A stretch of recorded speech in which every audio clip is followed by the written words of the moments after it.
हरे कृष्णा। राधे राधे। अभी तक आपने भाग 1 में सुना कि शंभू एक गांव का सीधा साधा आदमी जो शहर में रोजी रोटी के लिए जाता है और एक कोठी में खाना बनाने के काम में लग जाता है। शंभू एक आस्तिक आदमी, जबकि जिस कोठी में वो काम करता है उस घर के लोग पूर्णतया नास्तिक हैं। उस घर के लोग नास्तिक से आस्तिक कैसे बने, आइए कहानी का अगला भाग सुनते हैं। साहब की बातें सुनकर मैडम झल्लाते हुए बोली, इतने भी नादान ना बनो, जानबूझकर अनजान ना बनो। तुम जानते हो ना हमसे क्या गलती हुई है। कहीं ना कहीं हमारे सपनों से शंभू द्वारा कही हुई बात का संबंध जरूर है। अब एक दूसरे की गलतियां ढूंढकर आपस में बहस करने से कोई फायदा नहीं है। हमें लड्डू गोपाल के लिए भोजन बनाकर उन्हें खिलाना चाहिए। साहब कुछ कहना चाहते थे, लेकिन अभी जिस स्थिति में वे दोनों फंसे हुए थे उसे देखते हुए उन्होंने चाहकर भी कुछ बोलने से परहेज ही रखा। और वैसे भी इस समस्या का कोई हल उन दोनों को नजर नहीं आया जिसका समाधान वो दोनों बैठे बैठे कर सकें। मैडम कुछ परेशानी की हालत में साहब को इग्नोर करते हुए किचन की तरफ बढ़ गईं और वहां उन्होंने रोटी और सब्जी बनाए। उसके बाद वो शंभू के सर्वेंट क्वार्टर में गईं और वहां से लड्डू गोपाल की प्लेट लेकर उन्होंने पहले उसको धोया, फिर उसमें लड्डू गोपाल के लिए खाना परोसकर लड्डू गोपाल के सामने रखकर आ गईं। साहब तो खैर अभी भी अपनी नास्तिक मानसिकता पर अटल थे, पर मैडम का मन थोड़ा बदल रहा था। मैडम ने दोनों हाथ जोड़कर लड्डू गोपाल से माफी मांगी और मन ही मन कहा कि हमसे अगर गलती हुई है तो हमें क्षमा जरूर कीजिए। कुछ पल के लिए मैडम भावुक हो गईं और उन्होंने ध्यान से लड्डू गोपाल की तरफ उनकी आंखों में देखा। अचानक उनका चेहरा ही बदल गया, उस पर आश्चर्यचकित के भाव उभर आए। मेम साहब पीछे घूमती हुई साहब से बोली, जो मैं देख रही हूँ क्या आप भी वही देख रहे हैं? जबकि साहब तो पहले ही देख चुके थे, इसलिए उनके चेहरे पर एक सन्नाटा सा छा गया था। किंतु वे मेम साहब के पीछे खड़े थे, इसलिए मेम साहब को दिखाई नहीं दिया। मैडम का प्रश्न सुनकर साहब ने भी सहमति में अपना सिर हिलाते हुए मैडम से पूछा, क्या तुम्हारे सपने में भी इसी शक्ल का बच्चा था जिस शक्ल के लड्डू गोपाल की मूर्ति शंभू ने रखी हुई है? मैडम ने हाँ में अपना सर हिलाते हुए साहब से कहा, बिल्कुल सही कह रहे हैं आप। अरे सेम टू सेम इसी शक्ल का बच्चा मुझे सपने में रोते हुए परेशान कर रहा था। और संयोग तो देखो, आपको भी लड्डू गोपाल के जैसे शक्ल का बच्चा आपके सपने में आपको परेशान कर रहा था। लेकिन यह एक संयोग नहीं हो सकता। शंभू ने आज हमें गलत साबित कर दिया। हमारे सपने में लड्डू गोपाल ही आए थे। हे भगवान, हमसे कितनी बड़ी भूल हो गई। श्रद्धा में बहुत बड़ी शक्ति होती है। अगर आदमी चाहे तो अपनी भक्ति द्वारा पत्थर में भी जीवन डाल सकता है। हमने सिर्फ शंभू की भावनाओं का ही नहीं अपमान किया, बल्कि लड्डू गोपाल का भी अपमान किया है। भगवान इसके लिए हमें क्षमा करें। साहब भी कहीं न कहीं सोचने के लिए मजबूर हो गए कि हो सकता हो हमसे कहीं न कहीं गलती जरूर हो गई हो। हमें दूसरे की भावनाओं का सम्मान रखना चाहिए। लेकिन एक सत्य यह भी है कि शंभू के कारण ही सही हमारे विचार परिवर्तन जरूर हो गए। हम आज तक नास्तिक की नाव में डोलते रहे, किंतु आज लड्डू गोपाल का चमत्कार देखकर आस्तिक के समंदर में हमें दोनों हाथों से सहारा दे दिया। एक नया भाव और अनुभव हमें प्राप्त हो गया। मेम साहब और साहब लड्डू गोपाल को भोजन करवाने के बाद अपने कमरे में चले गए। रात का काफी समय निकल चुका था। काफी देर तक साहब और मेम साहब लड्डू गोपाल के बारे में ही बातें करते रहे। धीरे धीरे उनकी आंखों में नींद के सुरूर आने शुरू हो गए, जिसके कारण उनकी आंखें भोर की पहले किरण होने के बाद खुल गईं। सुबह साहब और मेम साहब की नींद खुलने के बाद मेम साहब ने अपने और साहब के लिए चाय बनाकर गार्डन की टेबल पर रख दिया।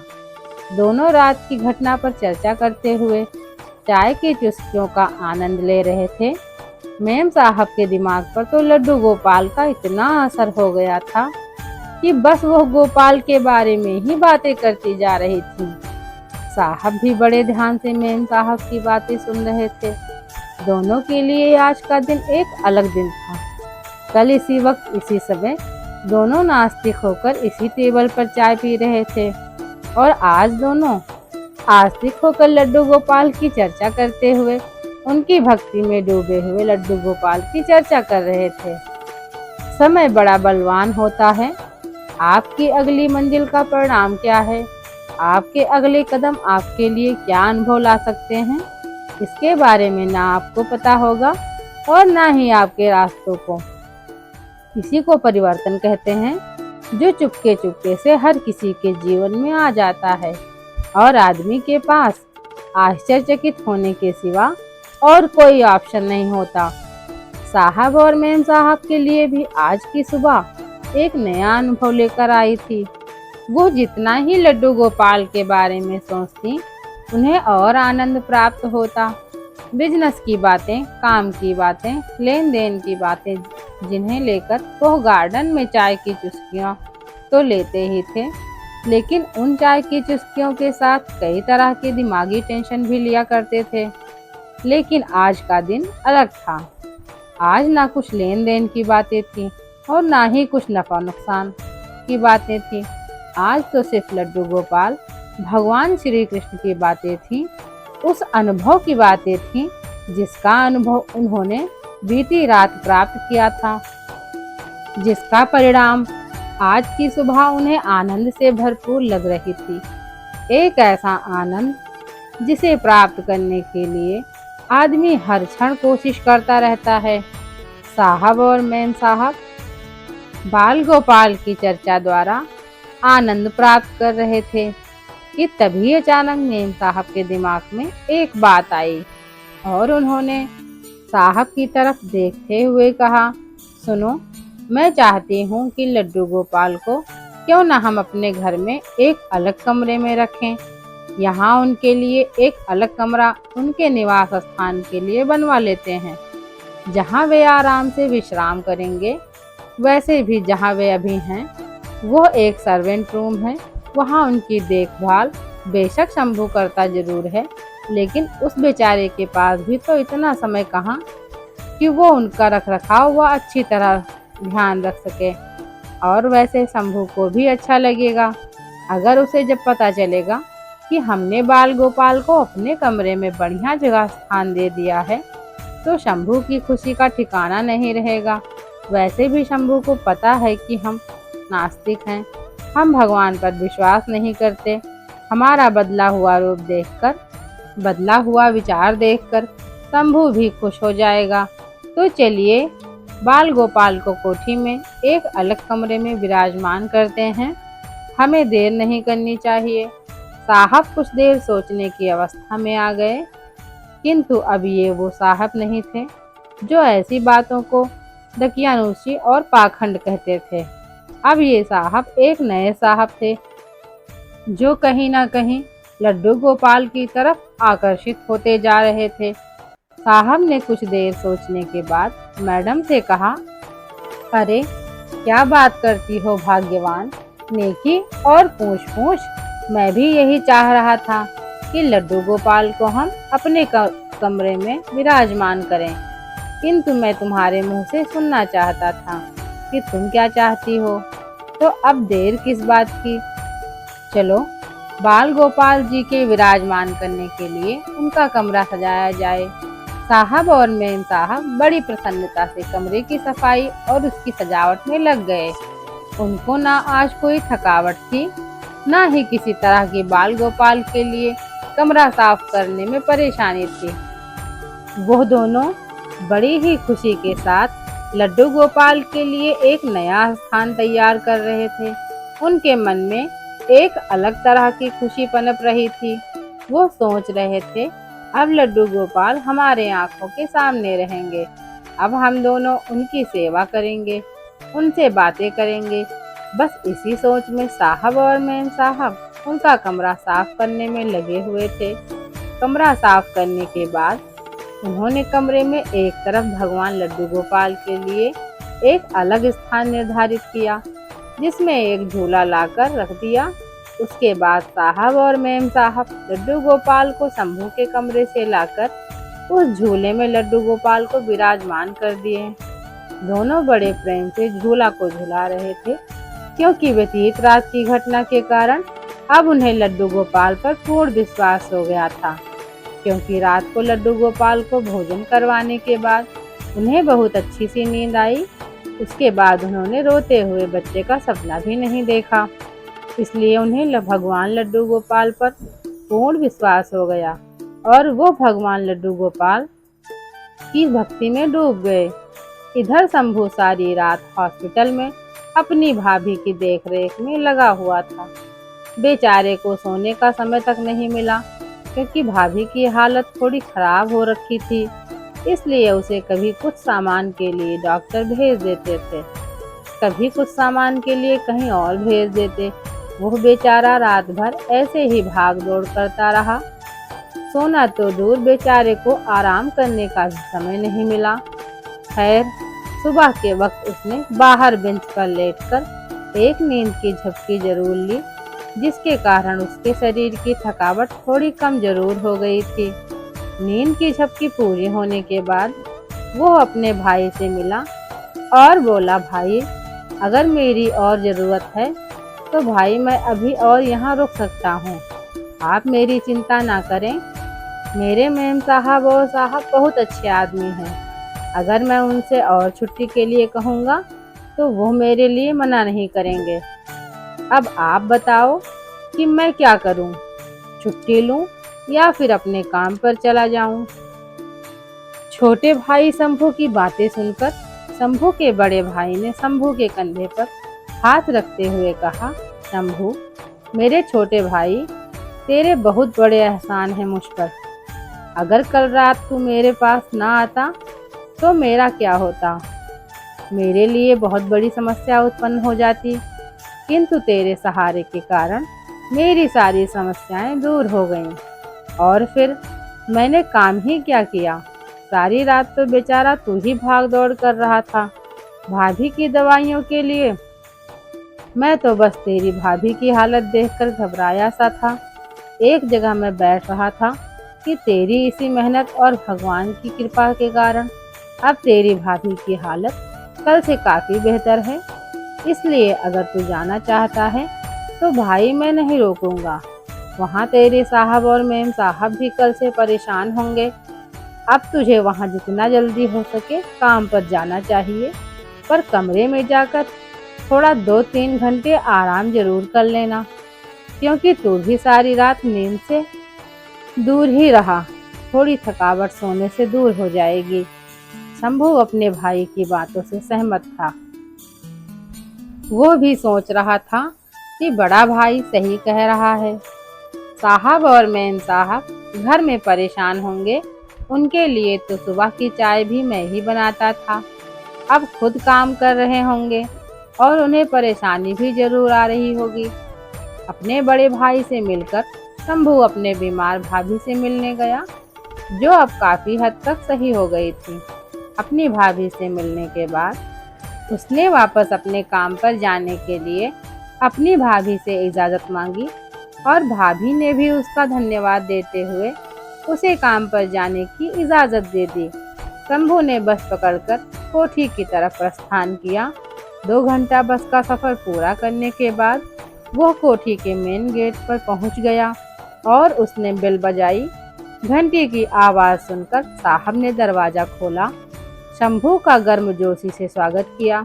साहब का इतना बदला हुआ रूप शंभू ने कभी नहीं देखा था।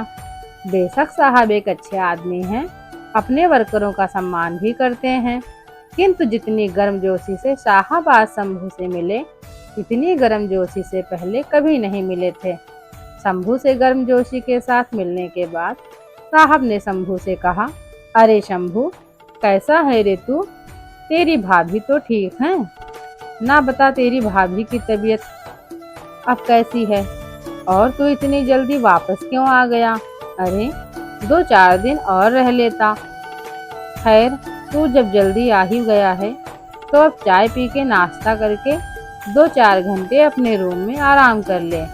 तू चिंता ना कर, तेरी मैम साहब ने चाय भी बना दी, सुबह का ब्रेकफास्ट भी बना दिया और दिन का खाना भी बना दिया है। बस तू अपने कमरे में जाकर आराम कर। मुझे पता है कि तू सारी रात हॉस्पिटल में परेशान रहा होगा। एक मरीज के साथ आदमी आराम कहाँ कर सकता है। इसलिए बेटा, सबसे पहले अपने कमरे में जाकर आराम कर, उसके बाद काम पर आना। शंभू साहब की बातें मानकर जैसे ही कोठी के हाल से अपने कमरे की तरफ बढ़ रहा था कि तभी उसे बीच में मेम साहब भी मिल गईं। उसने मेम साहब को नमस्ते की तो मेम साहब चहकते हुए शंभू के पास आ गईं और बोली, शंभू तू आ गया? बेटा अब कैसी है तेरी भाभी? अच्छा सुन, अभी तू अपने कमरे में जाकर आराम कर। उसके बाद तेरे से बहुत सारी बातें करनी है, कुछ नॉलेज भी लेना है। बस तू अभी अपने कमरे में जाकर आराम कर, उसके बाद मिलते हैं। शंभू सारी रात का थका हुआ भी था और रात भर हॉस्पिटल में काफ़ी परेशान भी हुआ था। उसने सोचा, साहब और मेम साहब इतनी जिद कर रहे हैं तो क्यों ना थोड़ा सा आराम कर लिया जाए। शंभू किचन से होते हुए सीधे अपने सर्वेंट रूम में चला गया। सर्वेंट रूम में घुसते ही वो धम्म सा बिस्तर पर गिर पड़ा और एक आराम की मुद्रा में उसने अपनी आंखें बंद करके खुद को आराम देने की कोशिश करने लगा। तभी उसे अपने लड्डू गोपाल की याद आई और उसने आंखें खोलते हुए लड्डू गोपाल के स्थान की तरफ हाथ जोड़ते हुए धन्यवाद किया। किंतु यह क्या, बाल गोपाल ठाकुर जी महाराज तो अपने स्थान में हैं ही नहीं। उसका आश्चर्य का ठिकाना नहीं रहा। वो सोचने लगा, ऐसे कैसे हो सकता है? बाल गोपाल भले मेरे लिए दुनिया की सबसे अमूल धरोहर हैं, किंतु औरों के लिए तो वे सिर्फ एक मूर्ति हैं, वो भी एक मिट्टी की मूर्ति। और मिट्टी की आज के इंसान के लिए कोई कदर नहीं है। फिर किसी को मेरे बाल गोपाल ठाकुर जी को चुरा के क्या फायदा मिलता है? आखिर कोई मेरे बाल गोपाल को कैसे चुरा सकता है? वो परेशान हो गया। उसने सारे कमरे में ढूंढना शुरू कर दिया। उसने सोचा, हो सकता है कल हॉस्पिटल जाने की जल्दी में उसने नहलाते धुलाते समय लड्डू गोपाल की मूर्ति कहीं और स्थान पर रख दी होगी और लड्डू गोपाल को उनके मुख्य स्थान पर रखना भूल गया होगा। शंभू ने सारे कमरे में रखे सामान को इधर उधर करना शुरू कर दिया। वो इतना परेशान हो गया था कि उसने खुद को कोसना शुरू कर दिया कि मैं कितना भुलक्कड़ आदमी हूँ और फिर मैंने ऐसे कैसे कर दिया। अपने बाल गोपाल को, अपने लड्डू जी महाराज को इस तरह किसी और स्थान पर कैसे भूल सकता हूँ। शंभू काफी देर तक कमरे में ढूंढता रहा, लेकिन उसे कहीं भी बाल गोपाल नहीं मिले। उसके मन में एक ही विचार पूरी तरह से घर कर गया था कि हो ना हो किसी ने मेरे बाल गोपाल को चोरी कर लिया है। शंभू मेम साहब से चिल्लाते हुए कोठी की तरफ भागा और जोर जोर से रोने लगा। उसको रोता हुआ देखकर साहब हड़बड़ा गए और शंभू को दिलासा देते हुए बोले, अरे शंभू, क्या बात हो गई? तू इतना क्यों रो रहा है? अभी तो तू हॉस्पिटल से आया है और तू कह रहा है कि तेरी भाभी भी ठीक है। अब ऐसी कौन सी बात हो गई कि तू इस तरह से चिल्ला चिल्ला कर रोए जा रहा है?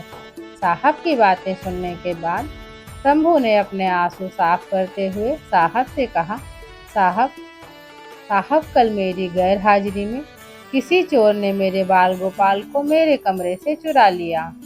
मुझे कहीं भी मेरे बाल गोपाल दिखाई नहीं दे रहे हैं। मैंने सारे कमरे में देखा पर कहीं भी मुझे मेरे बाल गोपाल दिखाई नहीं दिए। साहब अब मैं क्या करूं? आप ही मेरी मदद कीजिए। जब कल रात को आपने मेरे बाल गोपाल लड्डू महाराज को भोजन कराया था तो क्या उस वक्त वो अपने ही स्थान पर थे या कहीं नहीं? कृपया मुझे बताने की कोशिश करें।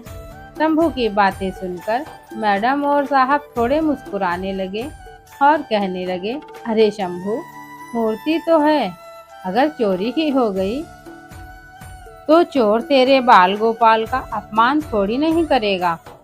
बेशक उसने चोरी ही की है, लेकिन चोरी करने के बाद उनकी पूजा ही करेगा, क्योंकि वह तो भगवान है। अगर चोर तेरे बाल गोपाल जी को चुरा कर ले गया होगा तो उसका मकसद उनकी पूजा करना ही होगा, अन्यथा नहीं।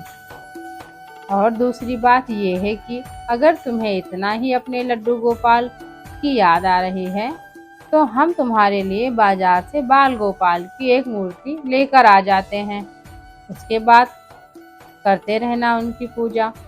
शंभू कहने लगा, नहीं साहब, मेरा अपने बाल गोपाल के साथ बहुत ही घनिष्ठ संबंध है।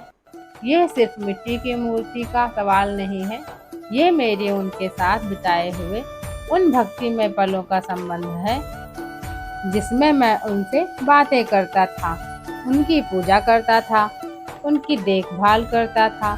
लेकिन एक तरह से आप भी सही कह रहे हो, भगवान तो हृदय में होते हैं, उनकी श्रद्धा हृदय में होनी चाहिए, बाकी मूर्ति तो मिट्टी की ही होती है। यह कहकर शंभू खामोश हो गया और अपने कमरे की तरफ जाने के लिए मुड़ गया। मेम साहब और साहब मुस्कुराते हुए शंभू को जाते हुए देख रहे थे कि तभी अचानक साहब ने शंभू को पीछे से आवाज लगाई, शंभू, हमें पता है तुम्हारे बाल गोविंद कहाँ हैं, चलो हम तुम्हारी मुलाकात लड्डू गोपाल बाल गोविंद से कराते हैं। साहब की बातें सुनकर शंभू के चेहरे पर एक चमक सी आ गई। उसने तुरंत साहब की तरफ आशा भरी नजरों से देखते हुए कहा, साहब, क्या आपको वाकई में पता है कि मेरे बाल गोपाल जी कहाँ हैं? क्या आप मुझे उनसे मिला सकते हैं? मैं उनकी अनुपस्थिति में काफ़ी परेशान हो गया हूँ। मुझे उनके दर्शन करने हैं, तभी मेरे मन को शांति मिलेगी। कृपया मुझे मेरे बाल गोपाल के पास जल्दी ले चलें। और मैंने तो उन्हें कमरे में रखा हुआ था, फिर वो कहीं और कैसे चले गए? चलिए, मैं उनसे मिलकर उनको डांट लगाऊंगा कि आप मुझे छोड़कर इस तरह से कैसे चले गए। चलिए साहब, जल्दी करिए, अब मुझसे रहा नहीं जा रहा है। साहब भी समझ गए थे कि शंभू अब ज़्यादा ही बेसब्र हो रहा है। शंभू को रोकना अब मुश्किल होता जा रहा है, इसलिए अब शंभू को बाल गोपाल जी से मिलाना जरूरी हो गया है। साहब शंभू का हाथ पकड़कर उस कमरे की ओर ले गए जहां उन्होंने बाल गोपाल जी को विराजमान किया था। पीछे पीछे मेम साहब भी आ रही थी। शंभू ने जब अपने ठाकुर जी महाराज को वहां उस कमरे में देखा तो वो हैरान रह गया। इतना सुंदर कमरा, इतनी सुंदर सजावट और झूले में झूलते हुए ठाकुर जी महाराज का दृश्य देखकर शंभू आश्चर्यचकित होना लाजमी था, क्योंकि साहब और मेम साहब ने उस कमरे की सजावट इस तरह से कर रखी थी कि जैसे किसी आश्रम की सजावट हो और बाल गोपाल जी महाराज उस खूबसूरत आश्रम में झूला झूल रहे हों। चारों तरफ रंग बिरंगे प्रकाश ठाकुर साहब की खूबसूरती में चार चांद लगा रहे थे। ऐसा लग रहा था जैसे ठाकुर साहब चांद के झूले में झूला झूल रहे हों और बड़े आनंद की नींद लेते हुए आंखें बंद किए हुए। शंभू ने जब यह दृश्य देखा तो वो इतना मोहित हो गया कि वहीं पर हाथ जमीन पर रखकर बैठ गया और एकटक अपने बाल गोपाल जी महाराज को टकटकी लगाए निहारता रहा। उसके मुंह से कुछ शब्द नहीं निकल रहे थे, वो बस उस आनंदमय दृश्य का आनंद उठा रहा था।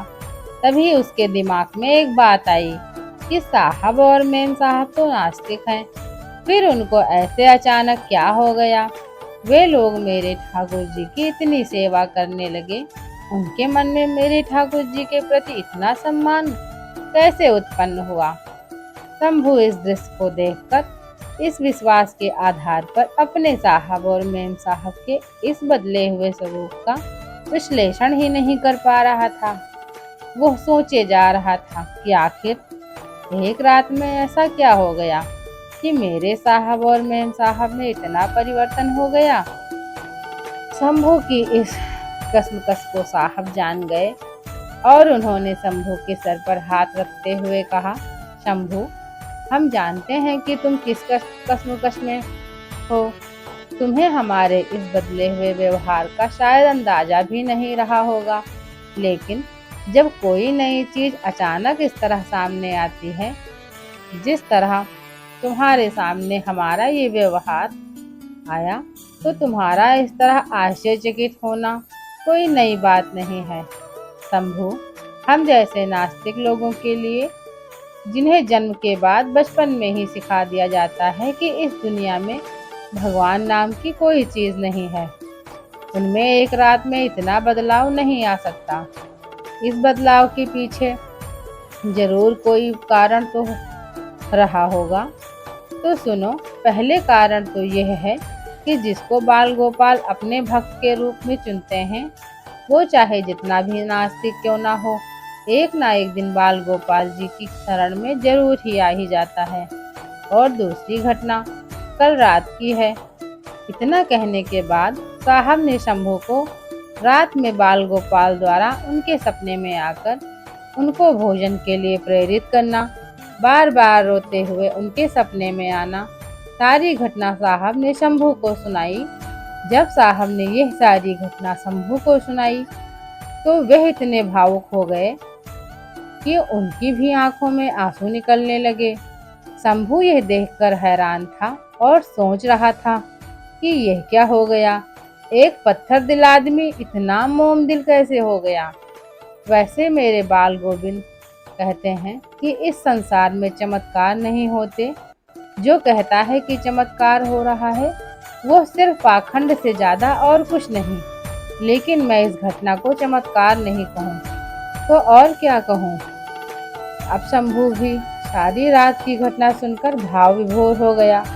साहब की तरफ हाथ जोड़कर बोलने लगा, साहब, आप बड़े सौभाग्यशाली हो जो बाल गोपाल ने आपको दर्शन दिए। मैं तो बचपन से लेकर और अभी तक अपने बाल गोपाल की सेवा करता हूँ, किंतु अभी तक उनकी कृपा मुझ पर नहीं हुई। न जाने मेरे बाल गोपाल मुझ पर कब प्रसन्न होंगे।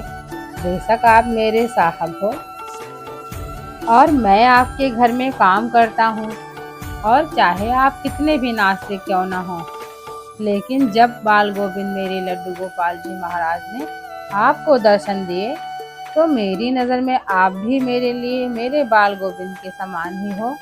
मुझे बहुत प्रसन्नता है कि आपने उन्हें एक नए स्थान में विराजमान किया।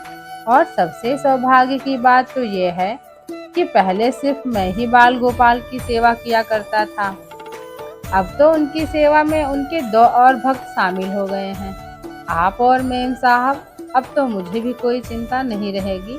अगर मुझसे कभी भूल हो जाए तो आप उस भूल में सुधार कर सकते हैं। इससे बड़ी खुशी और रोमांचित मेरे लिए और क्या हो सकता है। इतना कहने के बाद शंभू ने बाल गोपाल को हाथ जोड़ते हुए उनके कमरे से बाहर निकलने के लिए आगे कदम बढ़ाए कि तभी अचानक साहब ने उसे रोकते हुए कहा, शंभू, जिस तरह से हमने तुम्हारे कमरे से बाल गोविंद की स्थापना इस नए कमरे में की है, वह भी तुम्हारी बिना इजाज़त के, यह एक तरह से चोरी ही हुई। लेकिन हम करते भी तो क्या, क्योंकि हम बाल गोपाल जी के प्रेम में इतने बह गए कि स्वयं को रोक नहीं पाए और तुम्हारे बाल गोपाल को यहाँ लेकर आ गए। तुम चाहो तो हमें माफ़ कर देना। और दूसरी बात यह है कि कल से इस घर में जब तक तुम हो ताला नहीं लगेगा और तुम्हारे लिए इस घर के दरवाजे हर वक्त खुले ही रहेंगे। तुम जब चाहो बाल गोपाल से बातें कर सकते हो, उनके साथ समय बिता सकते हो, उन्हें अपनी सुना सकते हो और उनकी सुन सकते हो, उनकी सेवा कर सकते हो। तुम्हारे साथ हम भी बाल गोपाल की सेवा करेंगे। अगर तुम्हें मंजूर है तो हम तभी तुम्हारे बाल गोपाल जी को अब हम जो हमारे हो चुके हैं उन्हें इस कमरे में उनको विराजमान करेंगे। नहीं तो अगर तुम्हारी इजाज़त ना हो तो तुम बाल गोपाल को अपने कमरे में विराजमान कर सकते हो। साहब की बातें सुनने के बाद शंभू सकपकाते हुए आगे बढ़ा और साहब से कहने लगा, साहब ऐसी बातें मत बोलिए। यह तो मेरे लिए सौभाग्य की बात है कि आपका मन मेरे बाल गोविंद की वजह से परिवर्तन हो गया। इससे बड़ी बात मेरे लिए और क्या हो सकती है। और फिर मेरा वाला कमरा भी आपका ही कमरा तो है। ये घर ही आपका है तो सभी जगह आपका ही अधिकार है। वो कमरा तो आपने मुझे सिर्फ सोने के लिए दे रखा है। बाकी सारा दिन तो मैं इधर आपके साथ ही रहता हूँ। बाल गोपाल चाहे मेरे सर्वेंट रूम में रहें या फिर आपके द्वारा विराजमान कमरे में रहें, क्या फर्क पड़ता है। मेरे कमरे में तो अच्छी तरह साफ सफाई भी नहीं रहती। यहाँ तो आपने ठाकुर जी के लिए निवास स्थान के कमरे को आश्रम की तरह सुंदर सजाया हुआ है। इससे उत्तम स्थान के लिए और क्या हो सकता है। बाल गोपाल को इतनी उत्तम स्थान में विराजमान करके आपने बाल गोविंद लड्डू गोपाल के साथ मेरा भी सम्मान किया है। इसलिए मैं आपको धन्यवाद देता हूँ और विनती करता हूँ कि कृपया मन में इस तरह की बातें ना लें। इतना कहने के बाद शंभू साहब और मेम साहब से इजाजत लेकर अपने कमरे में चला गया। थका हुआ तो था ही, साथ ही उसे इस बात की भी खुशी थी कि लड्डू गोपाल ने उसे इस लायक समझा जो ऐसे अच्छे परिवार में सेवा करने भेज दिया। धीरे धीरे शंभू की आंखों में नींद के झोंके आने शुरू हो गए और वो कब सोया उसे पता ही नहीं चला। अगले दिन रात के बाद एक नई सुबह की शुरुआत हुई। आज कोठी में एक अलग ही चहल पहल थी। सब अपने काम पर लगे हुए थे। शंभू किचन में खाना और नाश्ता बनाने की तैयारी कर रहा था और इधर ठाकुर जी के कमरे से साहब और मेम साहब की आवाजें आ रही थी। अरे शंभू, तूने बताया नहीं कि ठाकुर जी को नहलाते कैसे हैं। अरे देख तो लड्डू गोपाल जी महाराज नहाने में कितना परेशान कर रहे हैं। शंभू, तू शाम को मार्केट जाएगा तो ठाकुर जी के लिए 5 जोड़ी नए कपड़े लेकर आना और ध्यान रहे कपड़े अलग अलग रंग के हों, ठाकुर जी को पसंद आने चाहिए। अच्छा चल तू रहने दे, मैं और तेरे साहब खुद ही शाम को मार्केट जाएंगे और ठाकुर जी के लिए नए नए कपड़े लेकर आएंगे। शंभू ठाकुर जी से कहो हमें काम पर जाना है, इसलिए जल्दी खाना खा लें क्योंकि इसके बाद हमने दोपहर के भोजन में ही मिलना है। शंभू, अरे इधर देख तो सही, लड्डू गोपाल जी महाराज मुस्कुरा रहे हैं। अरे आजा देख तो ले। शंभू किचन में खाना बनाते हुए साहब और मेम साहब की यही बातें सुनता जा रहा था और मन ही मन मुस्कुरा रहा था। फिर उसने मुस्कुराते हुए हाथ जोड़कर आंखें बंद करके ठाकुर जी महाराज को धन्यवाद देते हुए उनका अभिनंदन किया। मित्रों, लड्डू गोपाल जी का ये सुंदर प्रसंग, उनसे जुड़ी हुई ये सत्य घटना आपको कैसी लगी हमें कमेंट बॉक्स में जरूर बताएं। इसी प्रकार की और वीडियो प्राप्त करने के लिए मेरे चैनल को सब्सक्राइब करें। वीडियो अच्छी लगे तो वीडियो को लाइक करें। कमेंट बॉक्स में हरे कृष्णा जरूर लिखें। धन्यवाद। राधे राधे। हरे कृष्णा।